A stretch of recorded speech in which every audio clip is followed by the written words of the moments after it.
Welcome back to the part 2.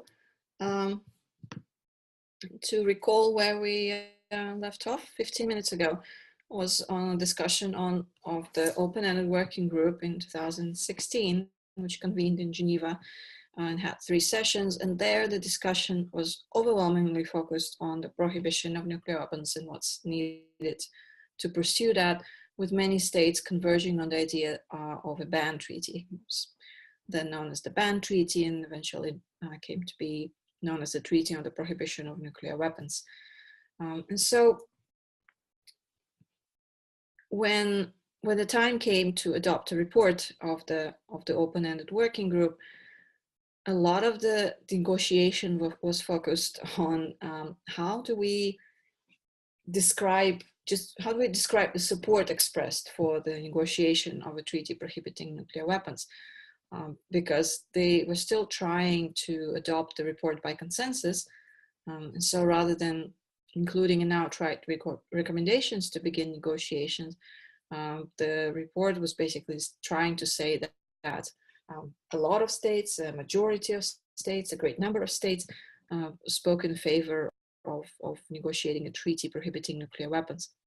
So of course, US allies were not on board with that idea, and they were trying to soften the language. The diplomats agreed on a compromise language the night before the last day of the open-ended working group, but when the time came to adopt the report by consensus, one delegation said that they actually could not support it and called for a vote. That was Australia. And it seems like the local mission in Geneva agreed to the text, but then they received instructions from the capital that they could not support it, even though it didn't have the outright recommendation to begin negotiations.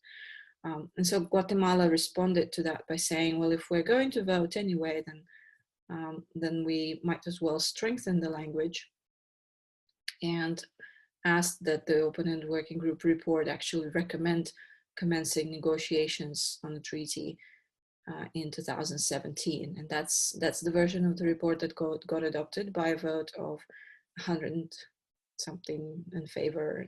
I don't have those numbers right now, but bottom line is the report was adopted, and you actually see the picture from that vote in Geneva.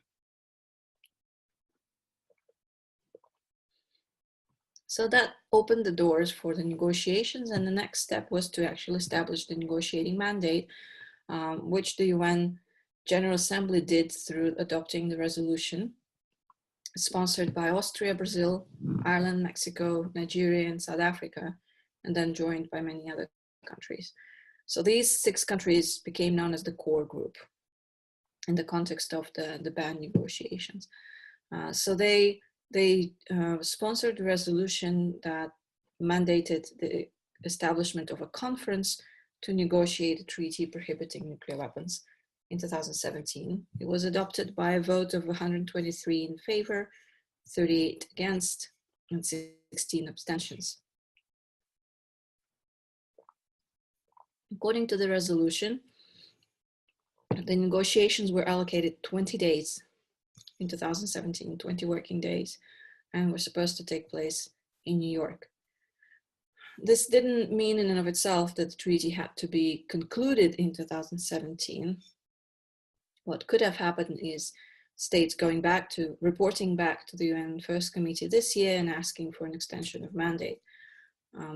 But in November, something happened in the United States, mainly presidential elections, and the surprise election of Donald Trump, which I think influenced the perception of the window of opportunity to negotiate the treaty for many states.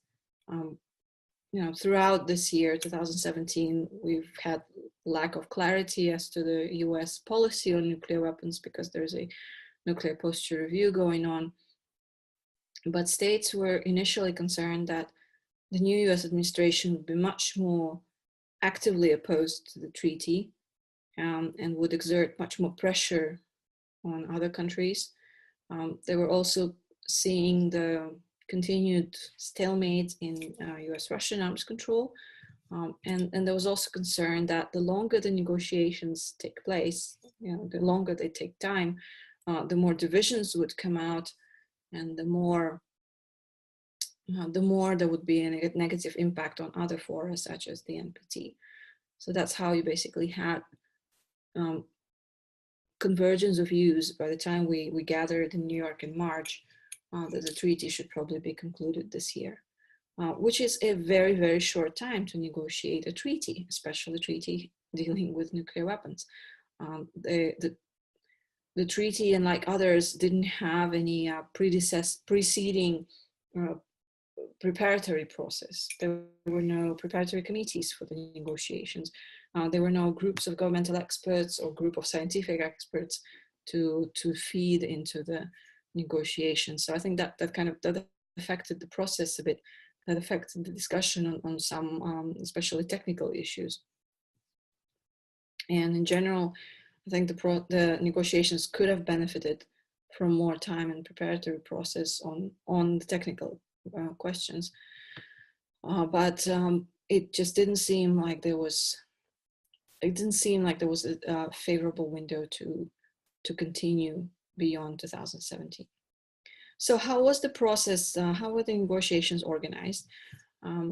They had an organizational session in February, so they just talked about rules of procedure and such, and affirmed the election of the president, Ambassador Elaine White Gomez of Costa Rica. And then they had 2 substantive sessions, 1 week at the end of March, and then 3 weeks in June and July of 2017.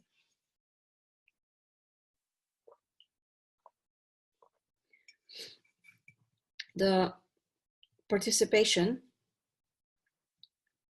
on paper was quite high. I think by the end of the work of the Credentials Committee, we had 136 states accredited to the negotiations.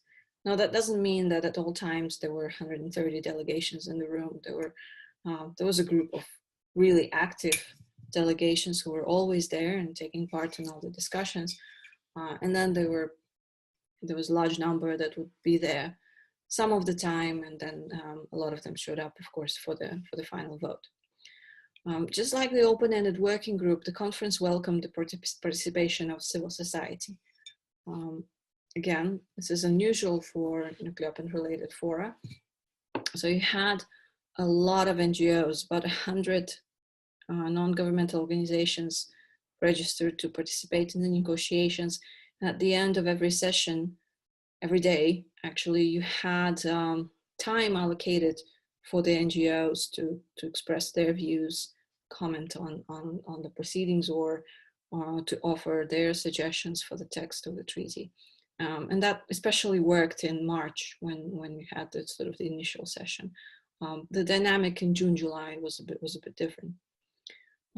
No nuclear armed states showed up for the negotiations. Moreover, the United States, together with France and the UK, also recruited a number of allies to participate in a joint press conference that Nikki Haley, Ambassador Nikki Haley, there in the picture, organized right outside the General Assembly Hall on the first day of the Prohibition Treaty Conference, kind of taking away the spotlight a bit from the subject matter. On the other hand, I think they actually gave the negotiations more publicity, at least in the US media, than it would have received otherwise.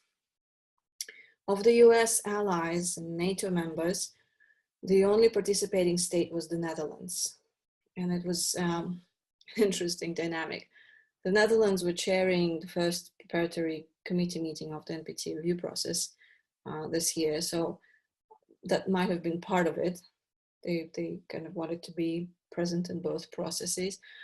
But most importantly, they were basically made to participate. The government of the Netherlands was instructed to participate in the negotiations by the Dutch parliament.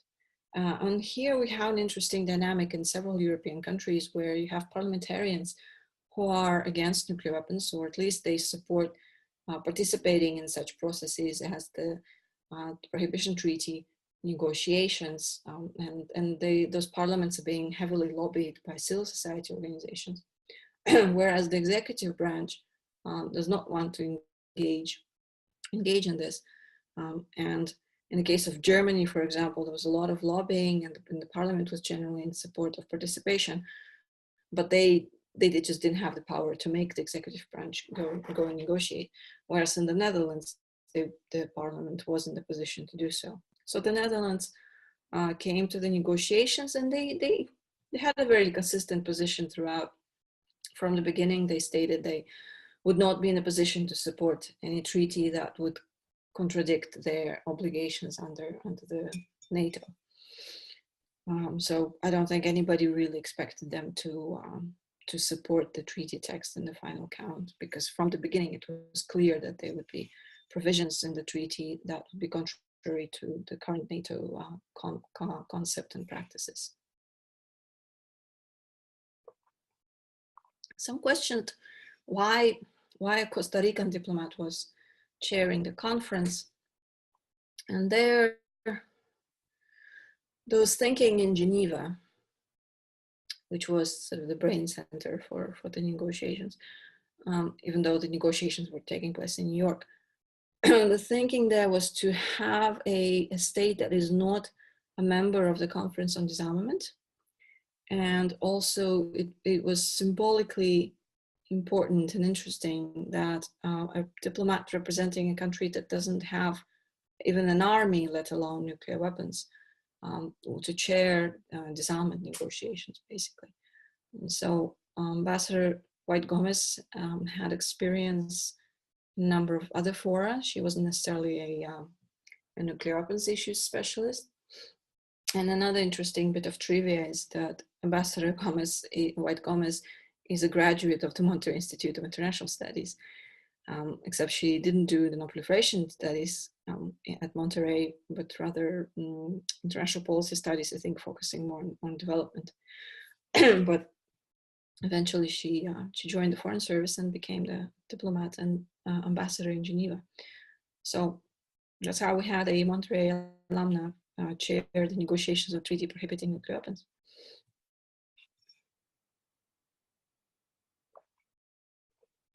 The one-week March session was designed to give states a chance to lay out their general positions and views on the future treaty provisions, right? What they believe, what do they think should go into the text of the treaty? And the three specific areas that were on the agenda were the preamble of the treaty, the core prohibitions, what states commit not to do, and institutional arrangements, meaning, do we have meetings of states parties? Do we have review conferences? Do we establish an implementing body? Do we need a secretariat? Things like that. What also came up in the course of discussions, and a lot of it thanks to the civil society interventions, is another set of issues. One is positive obligations. So in addition to promising not to do things, such as possession, development of nuclear weapons, their use, the states ought to commit to provide, for example, victim assistance in case of use of nuclear weapons, or to assist the people affected by nuclear testing. So these are the positive obligations, and they were very much championed by the non-governmental organizations with the humanitarian orientation.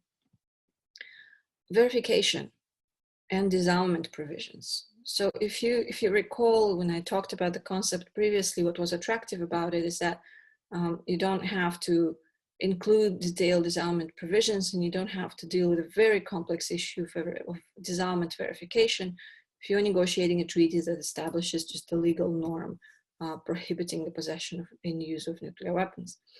But what came out in the discussions in March is that, well, if you establish a set of core prohibitions, then you need some kind of verification attached to it, right? You need to provide assurances that that states are in compliance. And for the most part, for the verification of core prohibitions, no possession, no development, no control of nuclear weapons, etc., You can by and large rely on the existing safeguard system, which is established by the IEA, and all of the non-nuclear weapon states party to the NPT are subject to that safeguards requirement. So here it seems like it would have been fairly easy to replicate that.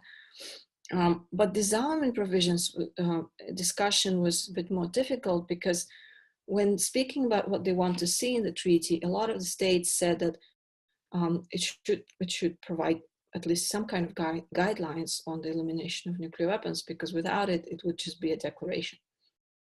If we simply prohibit nuclear weapons but don't lay out any path for disarmament, it would betray sort of lack of seriousness. That was the position of states in the core group and countries like New Zealand, for example. Then there were countries like Cuba, who were still sticking to this sort of maximalist approach, where they tried to turn this treaty into something as close to nuclear weapons convention as possible. So they wanted like timeline for disarmament and specific provisions. They probably did it out of sort of the ideological conviction. States like Iran, and especially in Egypt, were also arguing for broader commitments, including more specific obligations on disarmament. I think they did it less out of the ideological commitment and more kind of testing if they can derail the negotiations altogether. If you get entangled in those kinds of provisions, and you just never conclude the treaty in the absence of nuclear weapon states. It's been my perception for a long time that Iran didn't really want this treaty to happen. They were not interested, which is ironic, because the concerns expressed by the skeptics very often included this idea that states precisely like Iran would use the Prohibition Treaty to withdraw from the NPT, join the Prohibition Treaty, that wouldn't have the same kind of safeguards obligations, and say that they're totally in compliance and they're not pursuing nuclear weapons. So it's kind of ironic that it's precisely Iran that didn't seem to want this treaty. They're not anxious to have another instrument with additional obligations. But they tempered their views eventually, because the arguments for a more comprehensive treaty didn't really take hold. But it became clear that some kind of disarmament provisions, guidelines will need to be included in the instrument. I mentioned that some of these issues were raised thanks to civil society, both because civil society had a chance to speak after the states every day, but also because the president devoted one full day to panel discussions with NGO experts. So it was one panel in the morning and one in the afternoon. You see there's a picture of Ray Aitchison from Reaching Critical Will.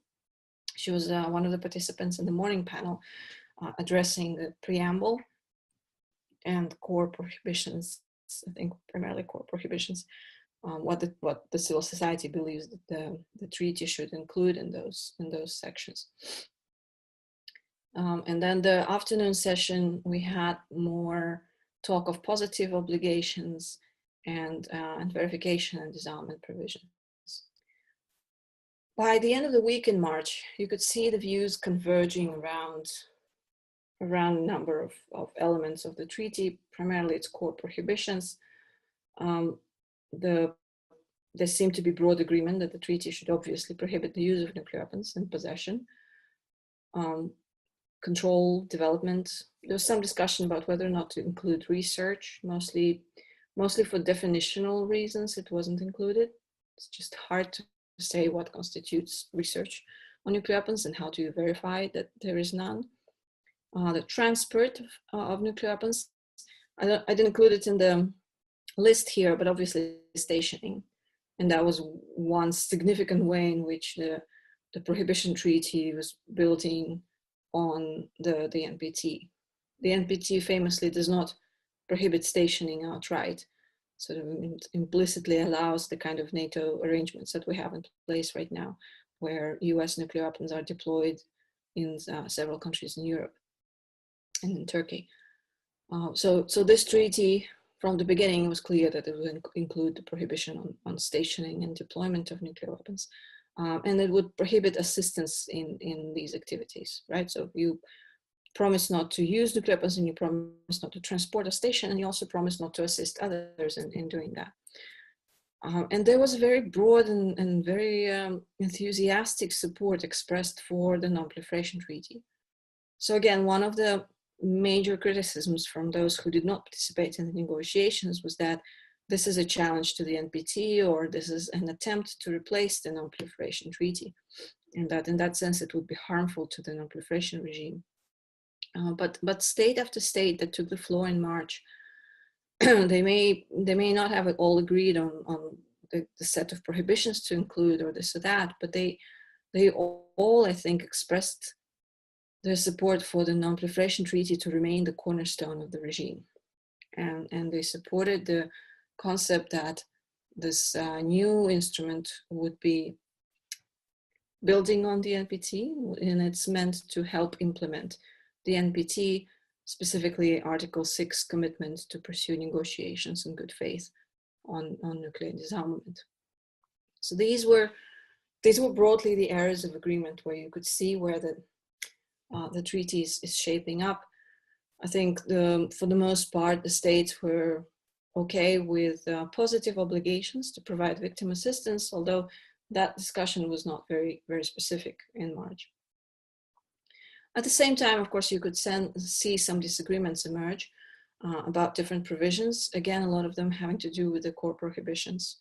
So some states wanted much more comprehensive lists of prohibitions, and others were concerned about the implementability of some, and also how some of the prohibitions would interact with the existing instruments, such as the CTBT.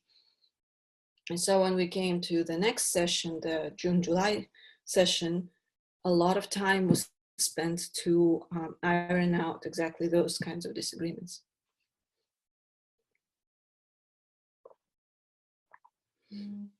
So what happened after the March session is the president and her team, with the help of the UN Office for Disarmament Affairs, took the statements from the states, from working papers, direct written submissions. So we didn't have very many working papers submitted by countries.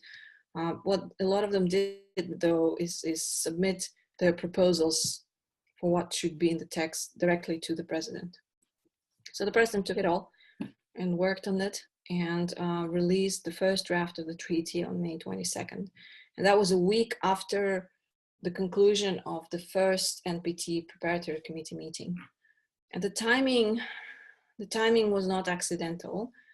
The president didn't want to mix the two discussions. She didn't want to release the draft treaty before the PrepCom or during the PrepCom, so that all the conversation at the PrepCom is about what's in the draft. That would have interfered, I think, with the work of the NPT PrepCom. So she decided to keep it as much separate as much as possible and release the draft after the PrepCom. Some states were unhappy about that. Some states wanted more time, of course, to work on the text. So they felt they didn't have very much time with the draft. And that's true. That's true as well. So the June 15 to July 7 session was devoted to negotiating the actual text, to revising the first draft, with which a lot of countries were unhappy, even if they didn't say so out loud. The various problems there, and those who were outside the negotiations also started raising concerns about this and that in the treaty, and outside experts were trying to provide their input and views on this. So the way the summer session was organized, the president initially wanted to deal with everything in the plenary, meaning with all the states present in one hall, in one room. She didn't really want to break it into the small group negotiations. So she tried to do that the first week, I'd say, or so.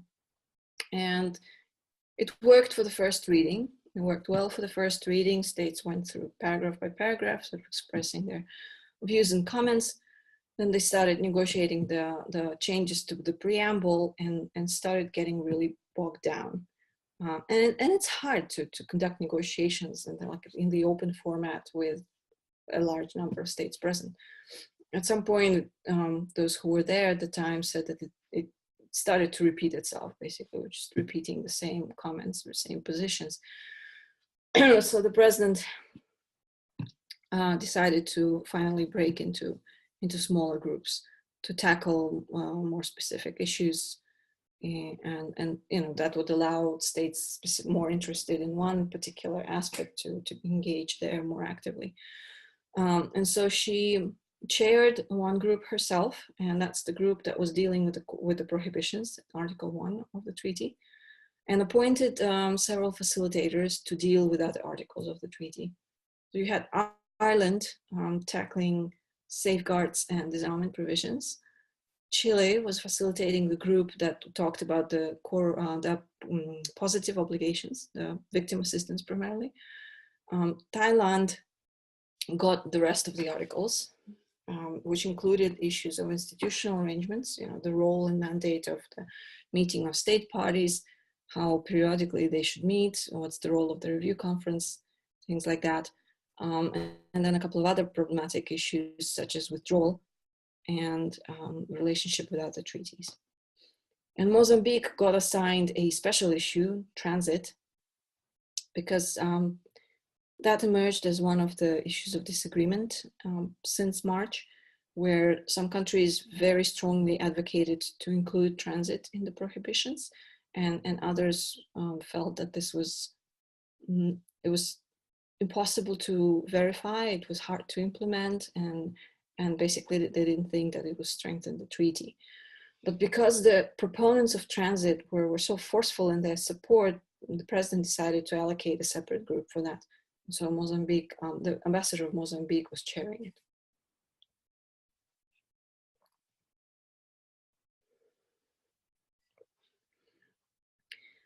I've identified the broad areas of agreement, and they kind of persisted on the core obligations. The victim assistance, positive obligations, they got resolved fairly fast in the group that was chaired by Chile. Now, I would cover some of the areas that were harder to agree on, and they were dealt with in a variety of these small groups. One was the inclusion of nuclear testing in the core prohibitions, so that the treaty prohibits the use, possession, blah, blah, blah, blah, and nuclear testing. And there, the concern that many states expressed, such as Sweden, Switzerland, Mexico, was that including the prohibition on nuclear testing in this new treaty would undermine the already existing CTBT. And that the CTBT is not in force, and if you have a new treaty that prohibits nuclear testing, then that would harm the efforts to bring the Comprehensive Test Ban Treaty into force. Others, and especially Pacific Island states and New Zealand there as a leader, they were concerned that the CTBT will never enter into force, and therefore this new treaty must include the prohibition of nuclear testing. And the whole issue of nuclear testing was of paramount importance to the Pacific Island states when they negotiated their nuclear weapon-free zone of the South Pacific. So for them, it was unacceptable that the new treaty would not mention nuclear testing. Some states proposed to at least link the prohibition to the CTBT. So for example, the Central Asian nuclear weapon-free zone also prohibits nuclear testing, but it says in accordance with the CTBT. So that way you kind of anchor it to the existing instrument.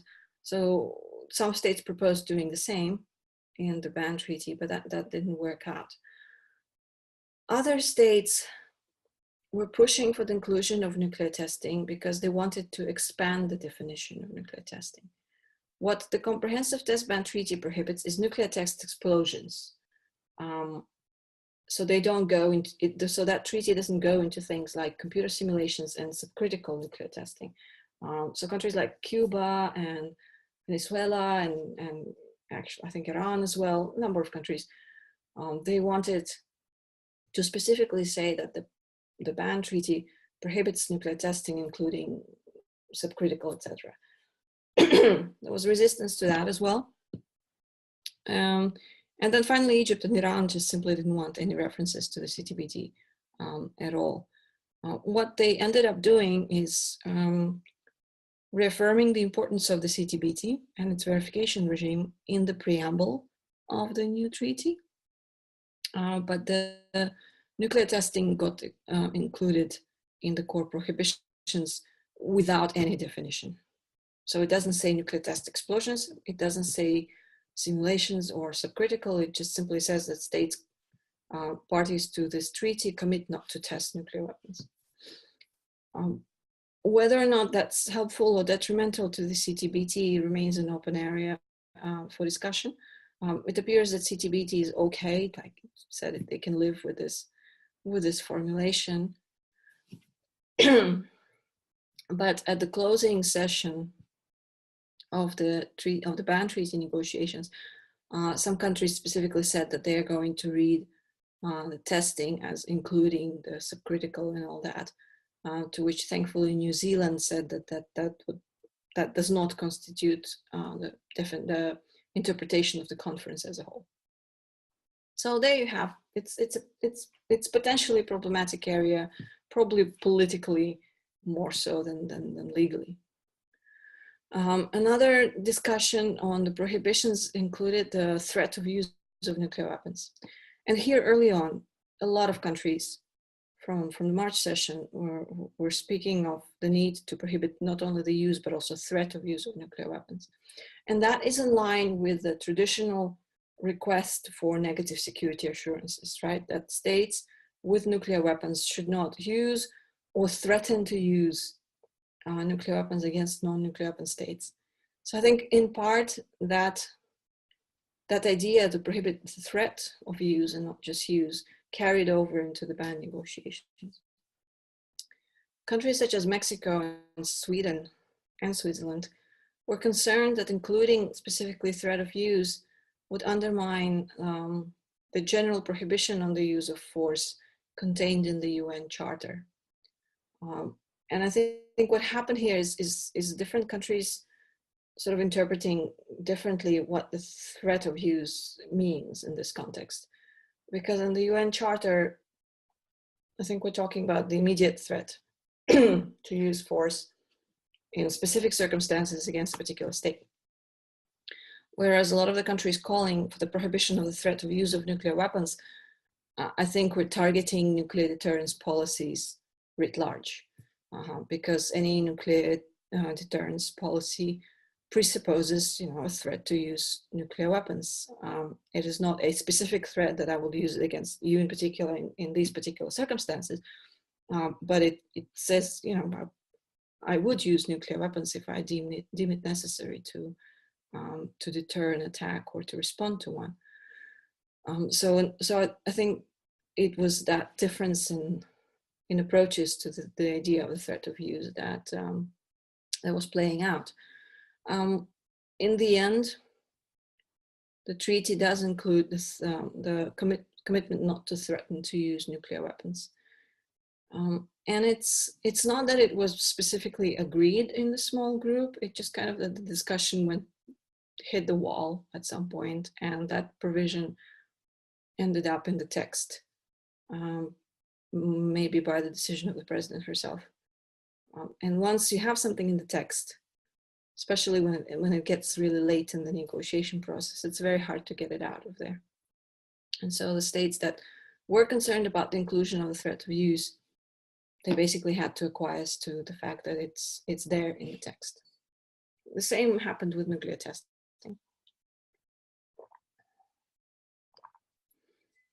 The transit of nuclear weapons, I mentioned already, had some very strong proponents, especially in Latin America. Ecuador was championing the issue. And then other countries on other continents also supported that. Indonesia, for example, Kazakhstan. Interestingly, it split the states that are parties to different nuclear weapon-free zones. None of the existing nuclear weapon-free zones specifically prohibits the transit of nuclear weapons. And starting with South Pacific Treaty, the nuclear weapon-free zones usually include a provision where states parties to the zone retain sovereign right to decide whether they allow or prohibit the transit or visitation of vessels carrying nuclear weapons. And Singapore and some other nuclear free zone parties, they wanted that kind of provision in the treaty. And then others just didn't want transit mentioned at all. And after some protracted discussions, transit didn't make it into the treaty. Again, a lot of concerns about how implementable it is, really, how verifiable, and are we setting ourselves up for obligations we can't possibly implement. Safeguards was one of those issues where negotiations would have benefited from, I think, more time and more technical expertise. Again, there was no preparatory process as such, and verification wasn't discussed almost at all in the run-up to the negotiations because of this idea that we don't really need to address verification in this new treaty. But then again, Sweden, Switzerland, some others said that, well, we need verification of the core prohibitions, and B, we ought to rely on the highest available standard of safeguards, and that would be the additional protocol together with comprehensive safeguards. But Brazil very strongly opposed that, as they opposed the additional protocol as requirement in all other fora. And here we had an interesting dynamic because the majority of states negotiating the treaty, I'm sure, would have been okay with including the additional protocol as an obligation generally, because a lot of them already have the additional protocol in place, and because it just makes sense logically. If you have such a comprehensive set of prohibitions and you want to ensure that states are not pursuing nuclear weapons secretly, then you need higher standards of safeguards, and additional protocol is that. But Brazil has its own reasons, and Brazil is part of that core group that I mentioned before that sponsored the resolution that established the mandate for the negotiations, and that core group also was actively working with the president, kind of trying to help the things along. And because Brazil was part of that group, other members of the group let the issue go. All of the other ones have the additional protocol. South Africa, Mexico, Ireland, Austria, they all certainly support the additional protocol otherwise. But because Brazil was one of the group, they didn't want to isolate it. And so they kind of let it go. And countries outside the core group that wanted the additional protocol either didn't want it, so strong enough, or they just realized that politically it will not be possible to have the additional protocol as requirement because the states haven't been able to agree on that in the IAEA, in the context of the International Atomic Energy Agency or the NPT. So they didn't coordinate very much in pushing for the additional protocol. So in the end, the treaty requires at a minimum that you have comprehensive safeguards, specifically in Circ 153. But it also says that whatever safeguards commitments you have at the time of entry into force of the treaty, you have to keep, which means that if you already have comprehensive safeguards and the additional protocol in force for you when this treaty enters into force, then you have to keep it. So comprehensive safeguards are just the bare minimum that you have to have. And that's good. That's good. It doesn't solve the Brazil problem, but they weren't going to solve it in those negotiations in any case.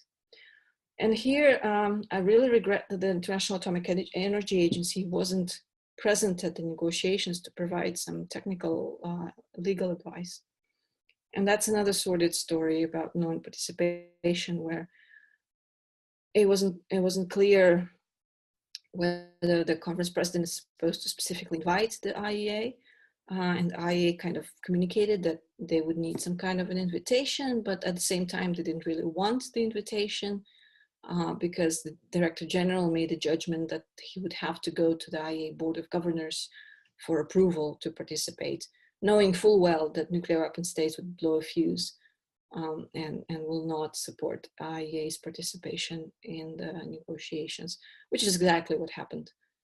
He went to the board, and we had some very fiery statements there, specifically by Russia, saying that the IAEA should not be involved in these negotiations, which is a pity because I think they shot themselves in the foot. The IAEA could have helped, I think, with some legal advice on safeguards and better phrasing of the provisions. And it didn't really have to involve itself in the disarmament negotiations. And I think the major concern of the nuclear weapon states was that the IAEA would get involved in sort of disarmament verification issues.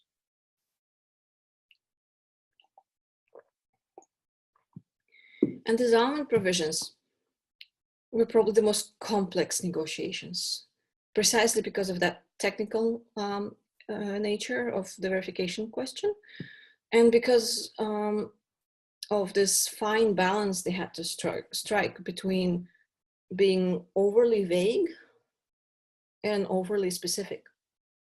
And in the absence of nuclear armed states, just how much can you put in the treaty in terms of specifics? You can't have a defined timeline. That's unrealistic and ridiculous. But then, can you also allow nuclear weapon possessors to join the treaty while they still have nuclear weapons? And that was the debate between the two approaches, whether you have disarm and then you join the treaty, and then kind of that takes care of the whole issue of prohibition on possession.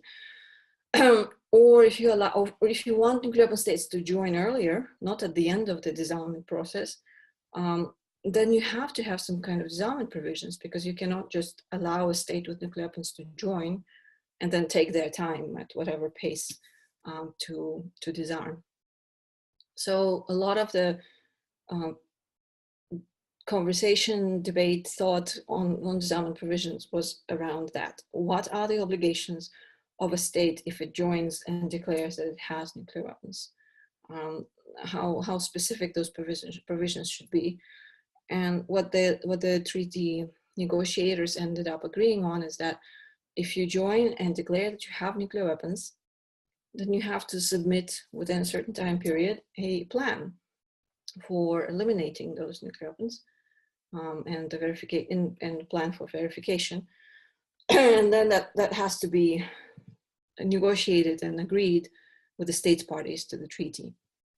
That raised another question. Well, do you negotiate it with all the states parties to the ban treaty, or some kind of subsidiary body established by the state, by the meeting of state parties, or do you have like a whole separate organization for that? And for now, they agreed that the meeting of state parties will designate what they call a competent international authority, to which the nuclear armed would have to submit that plan, and with which it will have to negotiate the details of that plan. And that competent international authority, it could be a new organization.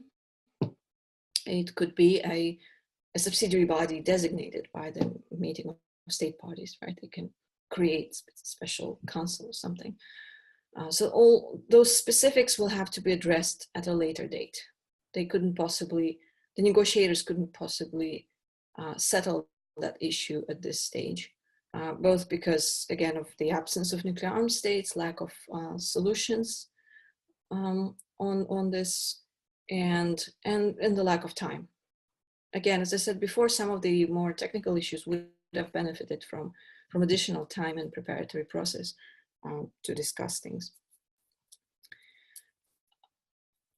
Verification also is a can that they kick down the road, and rightly so. The treaty again says that the states parties will have to designate a competent international authority, which may or may not be the same as the previous one, to carry out the disarmament verification. And so they didn't name the International Atomic Energy Agency because there's no agreement right now in the agency about its role in nuclear disarmament verification. And it might well be that the IAEA would not be doing disarmament verification because of capacity and budget and whatnot. So thankfully, the treaty kind of says that we'll deal with that designation down the road. People have criticized already this disarmament provision, something that it's too vague. Others say that it's overly specific. It was inevitable that there would be criticism. My personal preference initially was to not include those provisions, especially it's because it's of a funny relationship between Article 1 that says that you commit not to possess nuclear weapons, and then Article 4 where you come in and say, oh, by the way, I possess nuclear weapons and I'm going to continue for some time until I disarm according to this plan. But as I mentioned before, a number of countries thought that without disarmament provisions, the treaty would be just a declaration, wouldn't be taken seriously. We'll see how it plays out in the longer term. The relationship. Sorry, that's my son. Hi, Mommy. Mommy's lecturing. Yeah, go show this to Daddy. Okay. So, relationship between the treaty and the existing ones, the NPT in particular, was the subject of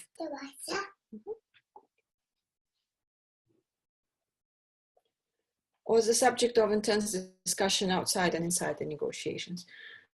Again, concern was that this new instrument is like a replacement for the NPT or otherwise a challenge.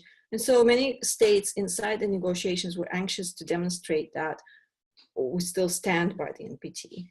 So much so that they wanted a specific article saying that states that this treaty does not change or otherwise undermine obligations and rights under other instruments.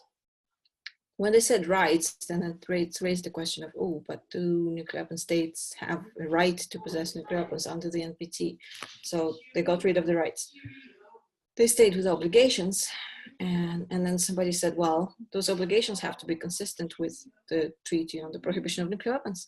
So they added that provision, much to the concern of, again, states like Sweden and Switzerland and those outside the negotiations, saying that basically this new article subordinates the NPT to the new treaty on the prohibition of nuclear weapons, and that states can then choose not to comply with some of the obligations under the NPT or CTBT, for example, deeming that they're not consistent with the new treaty. My personal reading is that it's unlikely because if you compare the obligations, they don't contradict each other. So there is nothing in the NPT obligations or that is expressly contrary obligations that is expressly contrary to the Prohibition Treaty. There are things that the NPT does not prohibit, but the ban treaty prohibits. Obviously, I think that's logical that you would adhere to the broader set of prohibitions if you're a party to both. But so far, I think that the ban treaty does not require less than the NPT, with exception maybe of expert controls. And that's a separate technical issue. On the CTBT, and I talked about testing already, I think there could be some problems in terms of implementing the verification regime. Because the Prohibition Treaty, while it bans nuclear testing, it doesn't have any verification attached to that prohibition.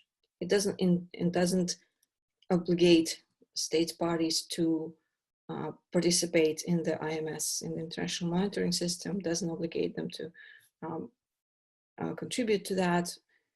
So if a state is a party to the ban treaty and does not want to join the CTBT, whether or not they can argue that they're, the testing, no testing obligation under the new treaty is enough, is, I think, again, subject to debate.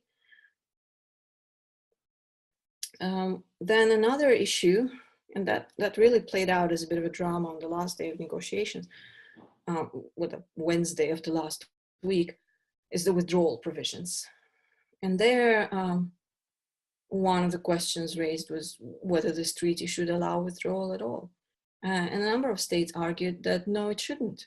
That the very nature of this treaty is such that you shouldn't be able to say that some kind of supreme interest overrides the obligation not to possess and use nuclear weapons.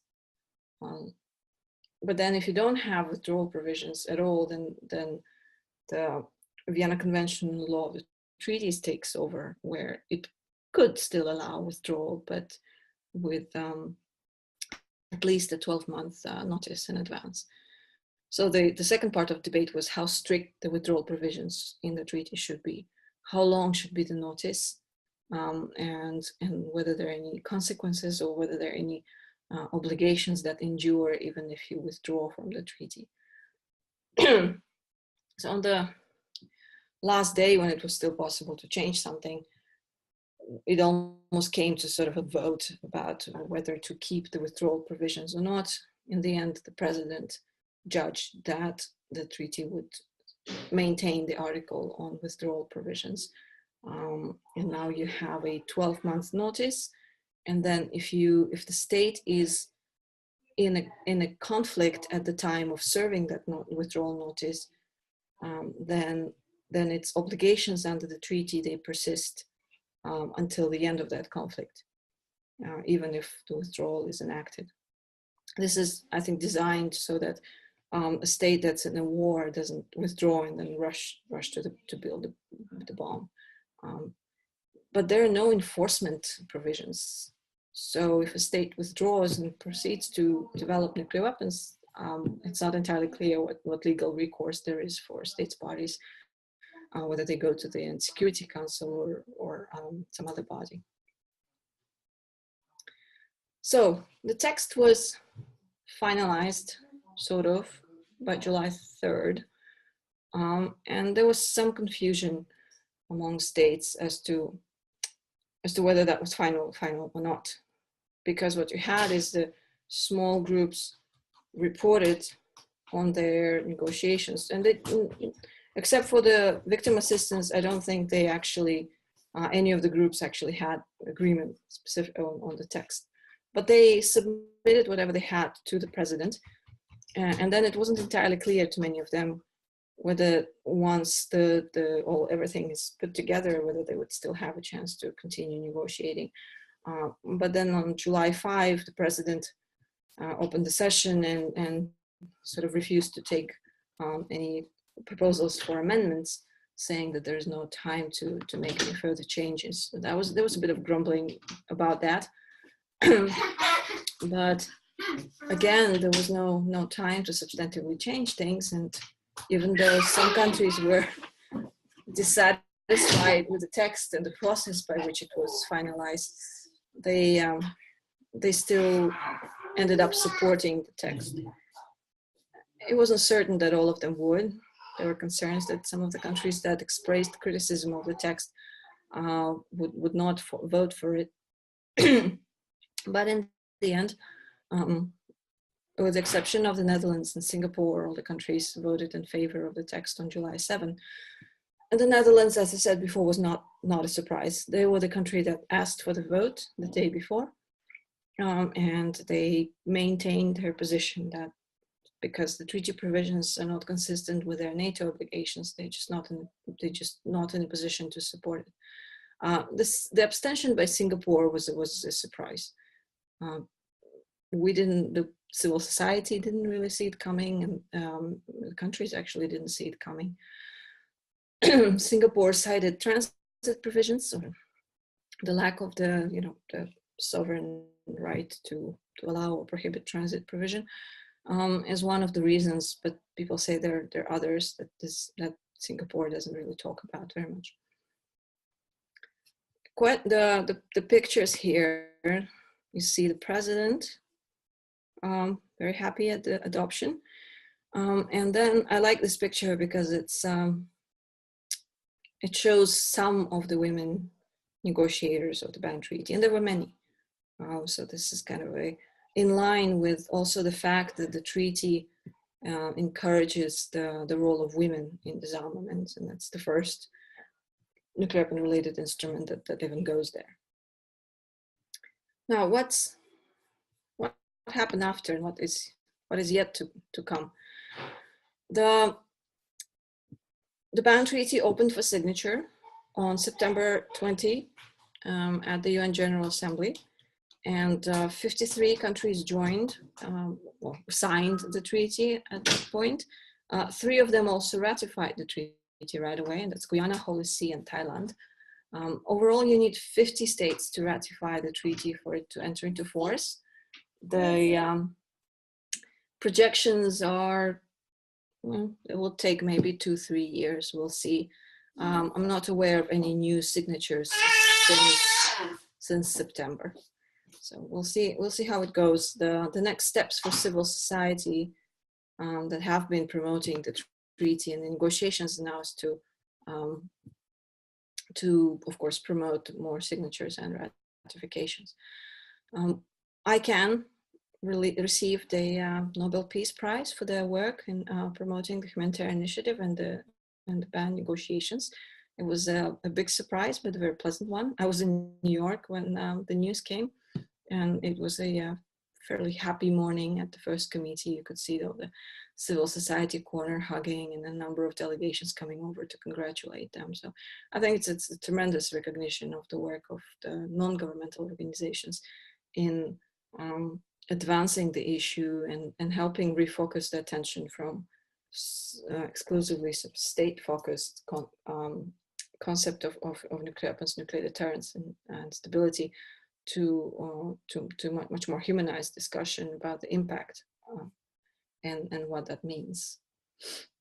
Nuclear weapons in the meantime, nuclear weapon states in the meantime, of course, continue to oppose the treaty, and they have issued statements, some of them jointly, like the P3, US, UK, France, others separately, like Russia, emphasizing that they would never join this treaty. And that's not an accidental choice of phrase. They are concerned that the next step would be to make this treaty into customary law, to argue that it applies to all the states regardless of whether they are actually party to the treaty. So they don't want that to happen, and therefore they very steadfastly and openly object to it, saying that they would never accept it and they would never be bound by its provisions. I think the treaty has a long way to go to become customary law, and it's very questionable whether it can at all become customary law if all the nuclear weapon possessors continue to actively oppose it. But positions have changed before, so I don't know if they should say never.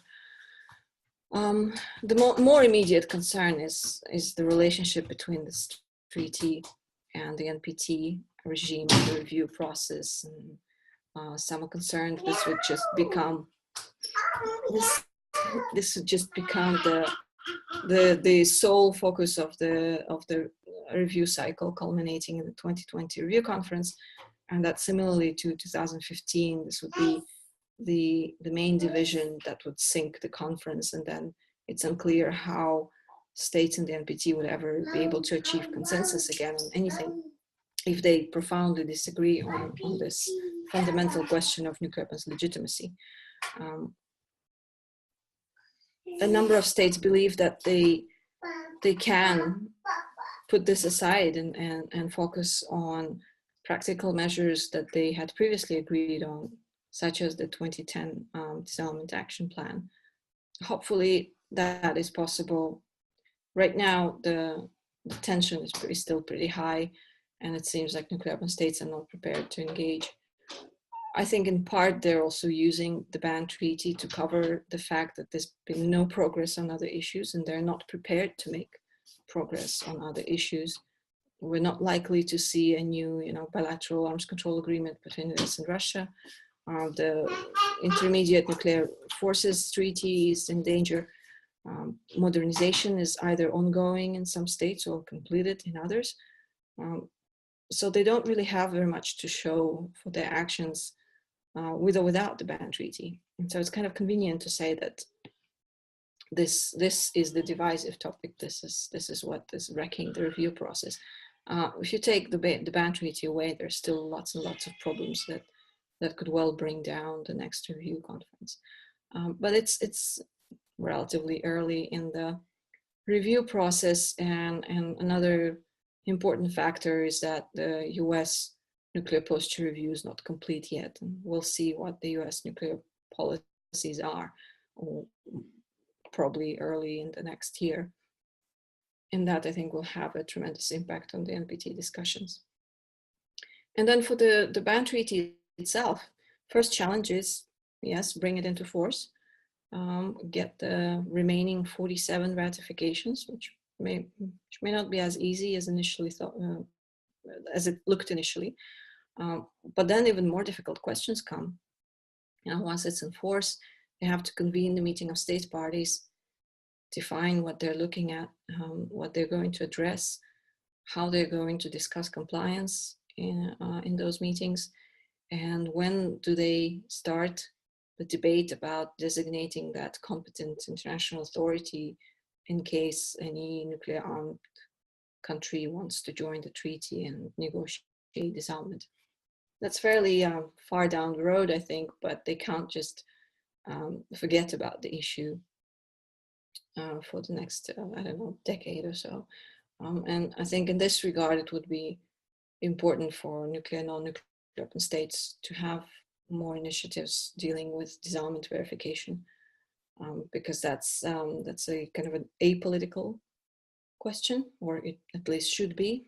It's a technical matter, and it's something that states would have to tackle regardless of whether they think disarmament would be achieved through the ban treaty or through separate agreement or unilateral, well, probably not unilaterally, but disarmament verification would come into play, and I think those kinds of discussions would help both in the NPT context and in terms of implementing provisions of the ban treaty. But for now, I think it's both the treaty itself is both a sign of hope, and Hibakusha, the atomic weapon survivor, Setsuko Thurlow, she said that she waited for 7 decades for this moment when the treaty was adopted, and that it's a historic achievement. It's the beginning of the end of nuclear weapons. So certainly the conclusion of the treaty, the fact that 122 states voted in favor, it does serve as a great source of hope and encouragement. At the same time, in the existing fora, I think for a while it would be also a tremendous bone of contention.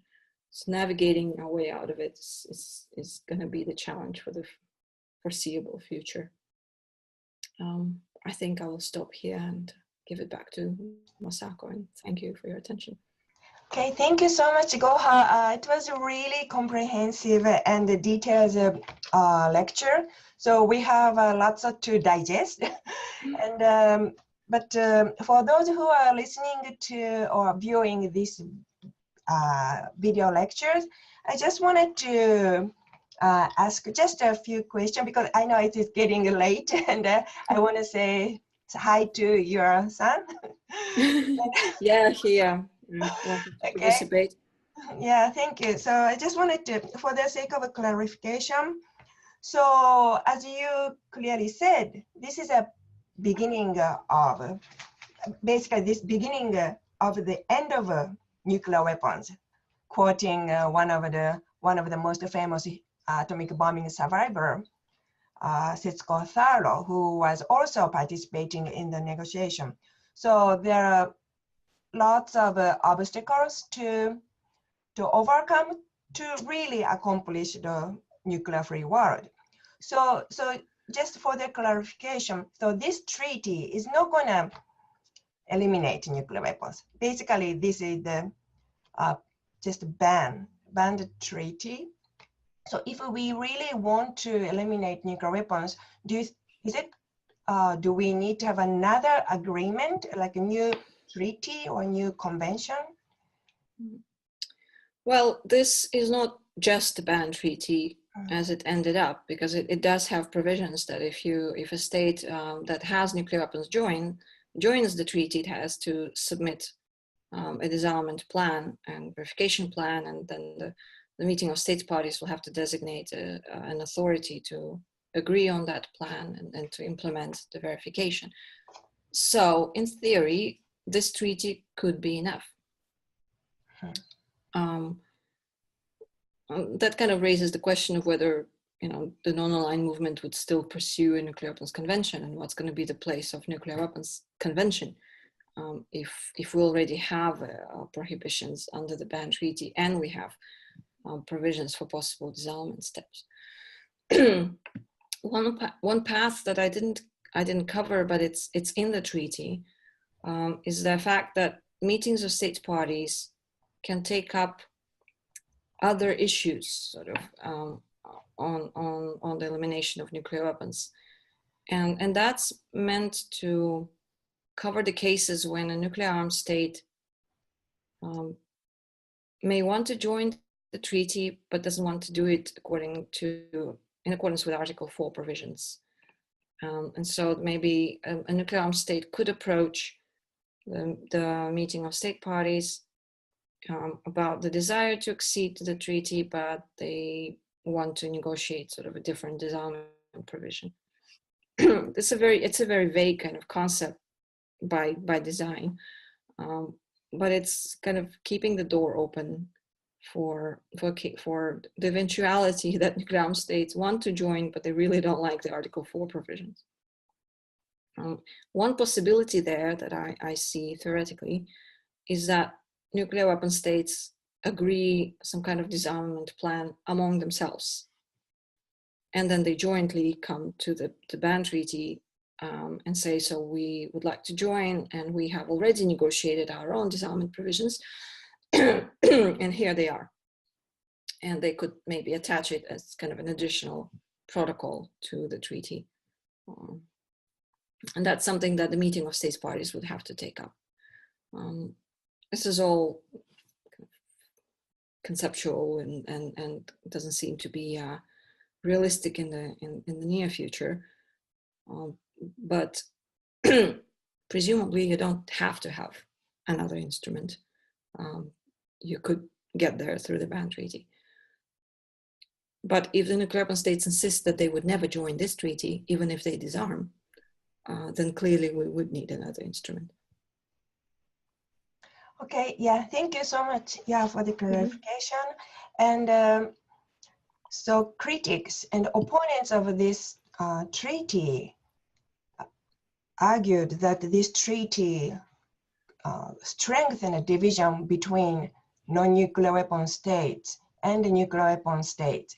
And some countries like Japan or the Netherlands, basically the countries who are allies of the United States, are trying to build a bridge, or they already gave up, but at least they're talking about bridge building. So would you briefly mention is there any possibility that we could bring these two opposing parties closer, or is there any effective way to connect these opposing views? In terms of strengthening the divisions, I think it is a very tangible manifestation of the disagreement about the legitimacy of nuclear weapons. And I honestly don't know how to bridge those two positions, where one says that nuclear weapons are unacceptable under any circumstances, and the other side says, well, yeah, there sometime maybe we'll have to use nuclear weapons. So I don't really see the middle ground there on the ultimate legitimacy, on the ultimate fate of nuclear weapons. On the steps to get to the zero nuclear weapons, yes, I think there they can, I think in principle, figure out a way to work together. And I think the core group states from the ban supporters are trying to shift attention to the measures, measures like transparency, like verification, like reductions, etc. So they have the treaty, yes, but that doesn't mean that they reject, for example, previous decisions of the review conferences. They're still fully in support of the 2010 action plan. And that one has measures like reduce the risk of use of nuclear weapons, reduce the numbers of nuclear weapons, reduce the role of nuclear weapons in nuclear doctrines. I think they stand ready to engage on these things. So the sad thing is that it's really nuclear. It's really non-nuclear weapon states on both sides anxious to somehow come to a middle ground, but I'm not entirely sure what that middle ground would do without the participation of nuclear weapon states. And we have this weird situation where non-nuclear weapon states somehow supposed to come up with solutions to make nuclear weapon states comfortable, where nuclear weapon states are kind of striking a pose that you did this terrible thing, and we're hurt and we're not going to do anything now. So I think it's really the ball is in the court of the nuclear weapon states to bring something to the table. They have to demonstrate some kind of a vision for nuclear disarmament. They say they're fully committed to the step-by-step approach, but what does that entail? If they want the discussion in the NPT to not be focused on the ban treaty, they need to come in and say, well, these are the priorities that we see for the next 5 years. These are the things we think we should be focusing on in terms of implementing. And again, they could draw from the 2010 action plan. They could expand the agenda of the P5 consultations. But I don't see them doing that. And if they don't do that, then I'm afraid that Japan and others can build bridges all they want, but for whom are they building bridges? So that's the challenge, I think, right now.